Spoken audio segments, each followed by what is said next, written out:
Hello, traders. FX Pip Collector here. Today is Friday, October 17th, and this is my analysis for the pound yen, and we're on the daily time frame.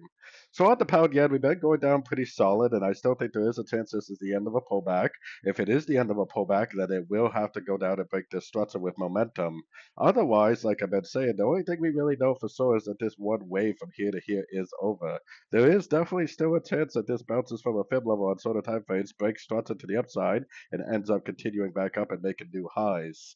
Like I said, I always like to be a realist about the market, and the only thing we know right now is that the last wave is complete. We definitely don't know that it definitely is a trend reversal yet. Now, going down to the shorter time phase, I've been recommending shorts all week long, and I definitely am still recommending shorts because we do not have a breaker structure to the upside at a Fibonacci level yet. There is a big gap down here that has not been filled yet. A lot of traders probably are going to be, trading depending on this gap being filled, which definitely hasn't been filled yet. I personally would still be looking for shorts, and if it just keeps on making lower lows, lower highs, then we'll just keep on looking for shorts. On the other hand, if it, does like a double bottom at any one of these Fibonacci levels and then breaks structure to the upside, that is exactly what I would be looking for to tell me that this right here is a pullback to this last move up.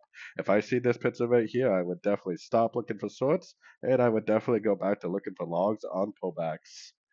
So anyways, don't forget to check out my website linked over right here in the corner. And as always, thank you for watching and happy trading.